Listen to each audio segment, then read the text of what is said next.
ಸರ್ಕಾರದಲ್ಲಿ ಲಕ್ಷ್ಮೀ ಹೆಬ್ಬಾಳ್ಕರ್ ಅವರು ಮಹಿಳಾ ಸಚಿವರಾದ ಮೇಲೆ 400 ಹೊಸ ಅಂಗನವಾಡಿಗಳು, 9,000 ಮಾಂಟೆಸರಿಗಳು ಮತ್ತು 1,22,00,000 ಜನ ಹೆಣ್ಮಕ್ಳಿಗೆ ವರಮಹಾಲಕ್ಷ್ಮಿ ಹಬ್ಬದಲ್ಲಿ ಲಕ್ಷ್ಮೀ ವರ ಕೊಡ್ತಾಳೋ ಗೊತ್ತಿಲ್ಲ. ನಮ್ಮ ಲಕ್ಷ್ಮೀ ಹೆಬ್ಬಾಳ್ಕರ್ ಡಿಪಾರ್ಟ್ಮೆಂಟಿಂದ ಪ್ರತಿ ತಿಂಗಳು 2,000 ರೂಪಾಯಿ ತಲುಪುತ್ತೆ.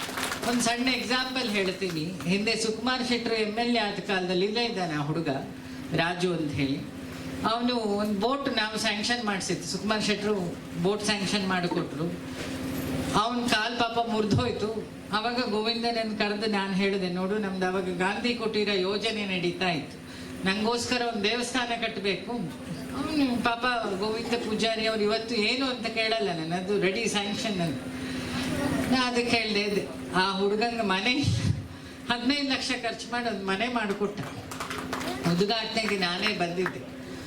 ಇವತ್ತು ನಾನು ಅವನಿಗೆ ಕೇಳಿದೆ, ನಾನೊಂದು ಅವನಿಗೆ ಹಸು ಕೊಡಿಸ್ತೀನಿ ಅಂತ ಹೇಳಿದ್ದೆ. ಪಾಪ ಕಾಲು ಪೆಟ್ಟಾಗಿದೆ, ಮನೆ ನಡಿಬೇಕಲ್ಲ,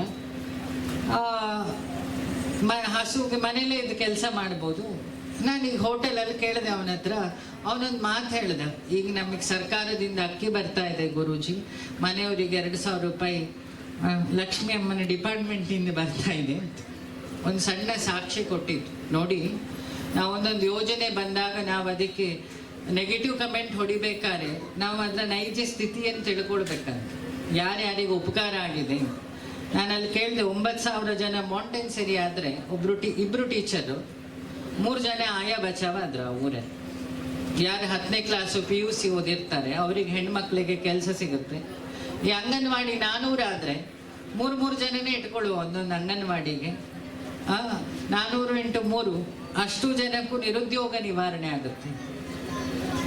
ಸೊ ನಾನು ಮತ್ತೆ ಇನ್ನೊಂದೇನು ಅಂತ ಹೇಳಿದರೆ, ಗೋವಿಂದ ಬಾಬು ಪೂಜಾರಿ ಅವ್ರ ಬಗ್ಗೆ ಮಾತಾಡಬೇಕಂದ್ರೆ, ನಾನು ಹೇಳಿದ್ನಲ್ಲ, ನಿಮ್ಮ ತಿರುಮಲದ ಗೋವಿಂದ ಈ ಪ್ರಾಂತ್ಯದಲ್ಲಿ ನಿಮ್ಮ ಅಳಲು ಕೇಳ್ತಾನೋ ನನಗೆ ಗೊತ್ತಿಲ್ಲ. ಪಕ್ಷ ಭೇದ ಮರೆತು ಪ್ರತಿಯೊಬ್ಬರಿಗೂ ಅಹಂಕಾರ ಇಲ್ಲದೆ ಸೇವೆ ಮಾಡೋದೇನಾರಿದ್ರೆ ಅದು ನಿಮ್ಮ ಈ ಗೋವಿಂದ ಅಂತ. ಮತ್ತೆ ಅವ್ರ ಮನೆಯವ್ರು ಇನ್ನೂ ಹೇಳಬೇಕು, ಪಾಪ ಅವಳಲ್ಲೇ ಇದ್ಲು. ಪ್ರತಿ ಗಂಡಿನ ಹಿಂದೆ ಒಂದು ಹೆಣ್ಣಿರ್ತಾನೆ, ನಿಜವಾಗ್ಲೂ ಸತ್ಯ. ಬೆಳಕಿನ ಹಿಂದೆ ಆ ಶಕ್ತಿ ಇರಲೇಬೇಕು. ಶಕ್ತಿ ಇಲ್ಲದೆ ಶಿವ ಇಲ್ಲ ಅಂದ ಹಾಗೆ, ಬೇರೆ ಹೆಂಡತಿ ಯಾರು ಒಂದು ಸಣ್ಣ ಬಿಸಿ ಇಡ್ಲಿ ಕೊಟ್ರೆ ಈಗಿನ ಅಮ್ಮಂದ್ರು, ಮಾಡ್ರನ್ ಅಮ್ಮಂದ್ರು, ಅವನಿಗೆ ನನ್ನ ಮಗನಿಗೆ ಬಿಸಿ ಇಡ್ಲಿ ಇರಲಿ, ಇನ್ನೊಂದು ಮಗುಗೆ ತಣ್ಣ ಇಡ್ಲಿ ಇರಲಿ. ಯಾಕೆ ಈಗಿನ ಫಿನಾನ್ಷಿಯಲ್ ಕಂಡೀಷನ್ನು ಅಥವಾ ಈಗಿನ ಲೋಕದ ವ್ಯವಸ್ಥೆಯು ಹಾಗೆ ಇದೆ. ಯಾವತ್ತು ಈ ಪಾಟಿ ದಾನ ಮಾಡ್ತಾನು ಗೋವಿಂದ ಪೂಜಾರಿ ಹೆಂಡತಿ ಒಂದಿನೂ ನೀವು ಮಾಡಬೇಡಿ ಅಂತ ಇನ್ನಷ್ಟು ಮಾಡಿ, ಯಾರು ಏನಾದ್ರು ಕೊಡ್ಬೇಕಾದ್ರೆ ಫೋಟೋಗೆ ಬರಬೇಕು ಅಂತ. ಪಾಪ ಆ ಹೆಂಗಸನ್ ನಾನು ಕರೆದಿದ್ನಿ, ಒಂಚೂರು ಮೇಲೆ ಬಾರಮ್ಮ ಅಂತ.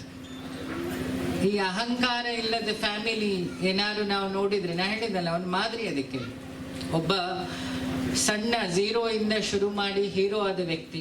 ಇವತ್ತು ಈ ವೇದಿಕೆಯಲ್ಲಿ ನಿಮಗೆ 3-4 ಮಾದರಿ ಇದ್ದಾರೆ. ಇಲ್ಲಿರೋ ಎಲ್ಲ ಹೆಣ್ಮಕ್ಳಿಗೂ ಒಬ್ಬ ಮಹಿಳಾ ಮಿನಿಸ್ಟರ್ ಆಗಿ, ನಾವೆಲ್ಲ ದುರ್ಗೆ ಅಂತ ಹೇಳೋದವ್ರು, ಒಬ್ಳು ಮಹಿಳಾ ಮಿನಿಸ್ಟರ್ ಆಗಿ ಅವ್ರು ನಿಮಗೆ ಮಾದರಿ. ನಾವೆಲ್ಲ ಹೆಣ್ಮಕ್ಳು ಇಲ್ಲಿ ಕೂತ್ಕೊಂಡವರು ತಿಳ್ಕೊಳ್ಬೋದು, ನಾವು ಮನೇಲಿ ಬರೀ ಪಾತ್ರೆ ತೊಳಿಲಿಕ್ಕೆ ಮಾತ್ರ ಸೀಮಿತ. ಅಂಥವ್ರನ್ನ ಮಾಡೆಲ್ ಆಗಿ ತಗೊಳ್ಳಿ. ಯಾರ ಸಪೋರ್ಟ್ಗಿಂತ ಸ್ವಂತ ವ್ಯಕ್ತಿತ್ವದಲ್ಲಿ ಬೆಳೆದ ಲೇಡಿಯೋ ಅಲ್ವಾ. ನಾವೆಲ್ಲ ಕರ್ನಾಟಕಕ್ಕೆ ಏನಾದ್ರು ಮಾಡ್ರನ್ ಇಂದಿರಾ ಗಾಂಧಿ ಏನಾದ್ರು ನೋಡಿದ್ರೆ ಅದನ್ನು ಲಕ್ಷ್ಮೀ ಅಮ್ಮನಿಗೆ ಹೇಳಬೇಕು. ಯಾಕಂದ್ರೆ ಆ ಎಮರ್ಜೆನ್ಸಿಲಿದ್ದ ಇಂದಿರಾ ಗಾಂಧಿ ಧೈರ್ಯ ಇವತ್ತು ಅವರಿಗೆ ದಿನನಿತ್ಯ ಉಂಟು. ದಿನನಿತ್ಯ ಉಂಟು. ಆ ಪೊಟೆನ್ಷಿಯಲ್ ಇದೆಯಲ್ಲ. ನಾನು ಯಾವ ರಾಜಕಾರಣಿಗಳಲ್ಲಿ ಅಥವಾ ಒಂದು 10 ಮೆನ್ನಲ್ಲಿರೋ ಪೊಟೆನ್ಷಿಯಲ್ಲು ಆ ಒಬ್ಬರಲ್ಲಿ 10 ಜನರ ಪುರುಷರ ಪೊಟೆನ್ಷಿಯಲ್ ಆ ಲೇಡಿಯಲ್ಲಿದೆ. ಸೊ ಹಾಗಾಗಿ ನಮ್ಮ ಮಹಿಳಾ ಡಿಪಾರ್ಟ್ಮೆಂಟ್ ಅವ್ರ ಮೂಲಕ ಲಕ್ಷ್ಮಿಯಿಂದ ಮಹಾಲಕ್ಷ್ಮಿಯ ಕಡೆಗೆ ತಿರುಗೋದ್ರಲ್ಲಿ ಯಾವ ಸಂಶಯ ಇಲ್ಲ ಅಂದ್ಕೊಳ್ತೀನಿ. ಹಾಗಾಗಿ ಗೋವಿಂದ ಬಾಬು ಪೂಜಾರಿ ಶಾಲೆ ಡೆವಲಪ್ಮೆಂಟು, ಒಂದು ಊರಿಗೆ ತುಂಬ ದೇವಸ್ಥಾನದಕ್ಕಿಂತ ಅಗತ್ಯ ಇರೋ 3 ಉಂಟು. ಒಂದು ಶಾಲೆ, ಒಂದು ಫ್ರೀ ಹಾಸ್ಪಿಟಲ್ಲು, ಮತ್ತೊಂದು ಗೋಗಳ ರಕ್ಷಣೆ. ಈ 3 ಭಗವದ್ಗೀತೆಯಲ್ಲಿ ಸ್ಪಷ್ಟ ಮಾಡಿ ಕೃಷ್ಣ ಹೇಳಿದ್ದಾನೆ. ಸೊ ಶಾಲೆಗಳನ್ನು ಅವ್ರು ಡೆವಲಪ್ ಮಾಡ್ತಿದ್ದಾರೆ. ನಾನೀಗಷ್ಟೇ MP ಅವರಿಗೂ ಹೇಳಿದೆ, ಡಿಸ್ಟ್ರಿಕ್ಟ್ ಮಿನಿಸ್ಟ್ರು ಇದ್ದಾರೆ. ಒಂದು ಆಶ್ರಮದ ಒಂದು 10-20 ಕಂಪನಿಗಳಿದ್ದಾರೆ, ಅವರೆಲ್ಲ ಫ್ರೀ ಹಾಸ್ಪಿಟ್ಲು ಮಾಡ್ತಾರೆ. ನೀವು ಯಾರ್ಯಾರು ಜಾಗ ಅವರಿಗೆ ಕೊಟ್ಟರೆ ಮೇಂಟೆನೆನ್ಸು ಅವರೇ ಮಾಡ್ತಾರೆ. ಒಂದಿಷ್ಟು ಫ್ರೀ ಹಾಸ್ಪಿಟಲ್ಗಳು ಈ ಊರಲ್ಲಿ ನಾನು ಸ್ವಲ್ಪ ಅಳಿಲಿ ಕೆಲಸ ಮಾಡ್ಬೋದು ಅಂತ ಅಂದ್ಕೊಳ್ತೀನಿ. ಯಾಕಂದರೆ ಫ್ರೀ ಮೆಡಿಸಿನ್ ಸಿಗುತ್ತೆ, ಫ್ರೀ ವಿದ್ಯೆ, ಫ್ರೀ ಮೆಡಿಸಿನ್ನು, ಫ್ರೀ ಸಾಮೂಹಿಕ ವಿವಾಹಗಳಾದಾಗ ಎಷ್ಟೋ ಬರ್ಡನ್ನು ಜನರ ಮೇಲೆ ಕಮ್ಮಿ ಆಗುತ್ತೆ. ಸೊ ಆ ಕೆಲಸಗಳು ಗೋವಿಂದ ಬಾಬು ಪೂಜಾರಿ ಟ್ರಸ್ಟ್ ವತಿಯಿಂದ ಇನ್ನೂ ಅಂಥದ್ದು ಕೆಲಸವೂ ಆಗಲಿ. ಒಂದು ಹೆಣ್ಮಕ್ಳ ತಂದೆ ಕಣ್ಣೀರನ್ನು ಒರೆಸೋ ಕೆಲಸವು ಈ ಅವರ ಕಂಪನಿಗಳಿಂದ ನಿರುದ್ಯೋಗ ನಿವಾರಣೆ ಆಗ್ತದೆ. ಯಾಕಂದರೆ ತುಂಬ ಹೆಣ್ಮಕ್ಳಿಗೆ ಚಿಕ್ಕಿ ಡಿಪಾರ್ಟ್ಮೆಂಟ್ ಯೂಸ್ ಆಗ್ತದೆ. ಕಾರಣ ಇಷ್ಟೇ, ಎಷ್ಟೋ ಜನ ಗಂಡಂದರು ಈ ಪಿಗ್ಮಿ ಕಟ್ಟುದುಂಟು ಸಂಜೆ ಎಣ್ಣೆ ಅಂಗಡಿಗೆ. ಹಾಗಾಗಿ ಮನೇಲಿ ರೇಷನ್ ತರೋದು ಅವರು ಮರೀತಾರೆ. ಅಂತ ಹೆಣ್ಮಕ್ಳು ತಮ್ಮ ಕಾಲ ಮೇಲೆ ತಾವು ನಿಲ್ಲಕ್ಕೆ ಈ ಫ್ಯಾಕ್ಟ್ರಿಗಳೆಲ್ಲ ತುಂಬ ಎಜುಕೇಷನ್ ಬೇಕು ಅಂತಿಲ್ಲ, ಅವರಿಗೆಲ್ಲ ಉದ್ಯೋಗಕ್ಕೆ ದಾರಿ ಆಗುತ್ತೆ. Point number 1.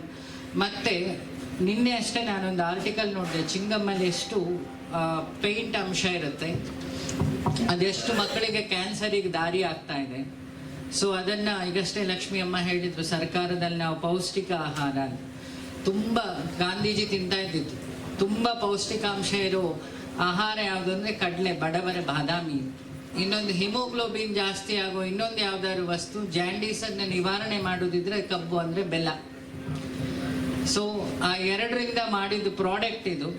ಮತ್ತು ನಮ್ಮ ದೇಶೀಯ ಪ್ರಾಡಕ್ಟ್, ಒಂದು ನಮ್ಮ ದೇಶದ ಆಚರಣೆಯನ್ನು ಬಿಂಬಿಸೋ ಮಟ್ಟದಲ್ಲಿ, ಇನ್ನೊಂದು ನಾನ್ ಕೆಮಿಕಲ್ ಆಹಾರನ ಮಕ್ಕಳಿಗೆ ತಲುಪಿಸೋ ಕೆಲಸವನ್ನು ಸರ್ಕಾರವೂ ಮಾಡ್ತಾ ಇದೆ. ಅದರಲ್ಲಿ ಗೋವಿಂದ ಬಾಬು ಪೂಜಾರಿ ಅದೇ ಫ್ಯಾಕ್ಟ್ರಿಯನ್ನು ಮಾಡೋದ್ರಿಂದ ಸರ್ಕಾರನೂ ಅದಕ್ಕೆ ಕೈ ಜೋಡಿಸಿದಾಗ ಇನ್ನೂ ಹೆಚ್ಚೆಚ್ಚು ಫ್ಯಾಕ್ಟ್ರಿಗಳು ಡೆವಲಪ್ ಆಗುತ್ತೆ. ಲಕ್ಷ್ಮಿ ಅಮ್ಮ ಅದನ್ನು ಹೇಳಿದ್ರು ಅವಾಗಲೇ. ಸೊ ನಾನ್ ಕೆಮಿಕಲ್ ಆಹಾರವನ್ನು ಮಕ್ಕಳಿಗೆ ತಲುಪಿಸೋ ಕೆಲಸ ಈ ಪ್ರೋಗ್ರಾಮ್ ಮೂಲಕ ಆಗಲಿ, ಎಲ್ಲರಿಗೂ ಒಳ್ಳೆಯದಾಗಲಿ, ಇನ್ನೂ ಹೆಚ್ಚಿನ ಕೆಲಸಗಳಾಗಲಿ. ನಮ್ಮೆಲ್ಲರ ರಿಕ್ವೆಸ್ಟಿಗೆ ಏನು ಹೇಳೋದು, ತಮ್ಮ ಬ್ಯುಸಿ ಶೆಡ್ಯೂಲನ್ನು ಇದ್ದರೂ ಅವರ ಪ್ರೆಸೆನ್ಸನ್ನು ಲಕ್ಷ್ಮಿ ಅಮ್ಮ ಇಲ್ಲಿಗೆ ಬಂದಿದ್ದಕ್ಕೆ ನಾವೆಲ್ಲ ಗೋವಿಂದ ಬಾಬು ಪೂಜಾರಿ ವತಿಯಿಂದ ನಾನು ಧನ್ಯವಾದನ ತಿಳಿಸ್ತಾ ಇದ್ದೀನಿ ಮತ್ತು ಕೃತಜ್ಞತೆಯೂ ಸಲ್ಲಿಸ್ತಾ ಇದ್ದೀನಿ. ಮತ್ತು ಶ್ರೀನಿವಾಸ್ ಪೂಜಾರ್ ಅವರಿಗೂ, ಯಾಕಂದರೆ ಅವರೆಲ್ಲ ಶ್ರೀನಿವಾಸ್ ಪೂಜಾರು ನಮಗೆ ರಾಜಕಾರಣದಲ್ಲಿ ಆದರ್ಶ, ಒಬ್ಬ ರಾಜಕಾರಣಿ ಹೇಗೆ ಬದುಕಬೇಕು ಅನ್ನೋದಕ್ಕೆ ಎಲ್ಲ ಪಕ್ಷದವರಿಗೂ ಒಂದು ರೋಲ್ ಮಾಡೆಲ್ ವ್ಯಕ್ತಿತ್ವ. ಅವರಿಗೂ ಇಲ್ಲಿಂದ ಹೃದಯದಿಂದ ನಮನವನ್ನು ಸಲ್ಲಿಸ್ತಾ, ಇಲ್ಲಿರೋ ಎಲ್ಲ ಸಭಿಕರಿಗೂ ಶರಣಾರ್ಥಿಯನ್ನು ಸಲ್ಲಿಸ್ತಾ ಇಲ್ಲಿ ನಮಸ್ಕಾರ ಮಾಡಿದ್ದು ಅದಕ್ಕೆ. ಯಾಕೆ ನಂದೊಂದು ಸಿದ್ಧಾಂತ ಇದೆ, ನನಗಿಂತ ಕಿರಿಯರಿಲ್ಲ, ಶಿವಭಕ್ತರಿಗಿಂತ ಹಿರಿಯರಿಲ್ಲ. ಸೊ ಹಾಗಾಗಿ ನಿಮ್ಮೊಳಗೆಲ್ಲ ಶಿವ ಇದ್ದಾನೆ, ನಿಮಗೆ ಕಾಣದೇ ಇರ್ಬೋದು, ನಿಮ್ಮ ಹೃದಯದಲ್ಲಿ ಇದ್ದಾನೆ. ಇಲ್ಲಾಂದರೆ ಶವ, ಈ ಮೈಕಲ್ಲಿ ಹೇಗೆ ಕರೆಂಟ್ ಇದೆಯೋ ನಿಮ್ಮೆಲ್ಲರೊಳಗೂ ಭಗವಂತ ಇದ್ದಾನೆ. ಆ ಭಗವಂತನಿಗೆ ಇಲ್ಲಿಂದನೇ ಒಂದು ನಮಸ್ಕಾರ ಮಾಡಿದೆ. ಇಷ್ಟು ಹೇಳಿ ನನ್ನ ಮಾತು ಮುಗಿಸ್ತೀನಿ. ಒಳ್ಳೆಯದಾಗ್ತದೆ.